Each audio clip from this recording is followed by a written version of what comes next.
কৃষ্ণা। নমস্কার বন্ধুরা, আশা করি সবাই কালাচাঁদ কৃপায় ভালো আছেন।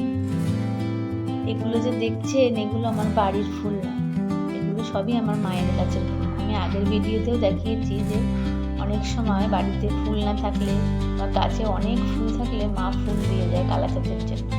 আজকেও মায়ের গাছে অনেক রকম ফুল ফুটেছে, অনেক বেশি, তাই মা সকালবেলা এসে কালাচাঁদের জন্য ফুলগুলো দিয়ে গেছে।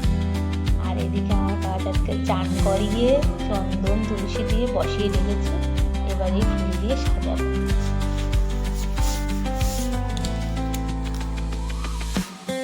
বেশি রকমের শিউলি বা টগর ছিল না, তাই কালাচাঁদের জন্য মালা গাঁথতে পারিনি।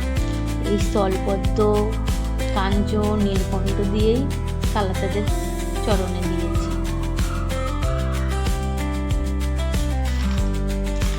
সকালবেলা উঠে ভগবানকে সাজিয়ে সে জল বাতাসা হোক বা দুটো ফুল হোক দিয়ে সকাল সকাল ভগবানকে সেবা দিয়ে দিলেই মনটা তৃপ্তি যাবে। আসলে সুখের সময় পৃথিবীতে জানেন অনেক মানুষ থাকে পাশে, দুঃখের সময় কিছু কিছু মানুষ পাশে থাকে, কিন্তু সবাই থাকে না, আর থাকে শুধু ঈশ্বর।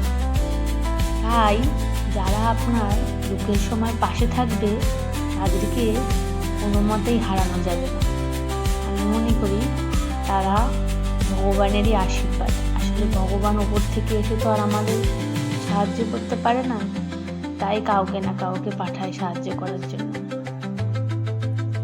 আর মানুষ দেখবেন সুখ পেলে ভগবানের কথা ভুলেই যায়, আবার দুঃখের সময় দৌড়ে আসে ঠাকুরের কাছে। কিন্তু আমাদের সব সময় ভগবানকে স্মরণ করতে হবে, ভালোবাসতে হবে, মনে করে রাখতে হবে তাকে, সব কাজেই তাকে মনে করতে হবে। তাইলে সুখের সময় বলুন, দুঃখের সময় বলুন, সব সময় উনি পাশে থাকবেন। সবাই ভালো থাকবেন।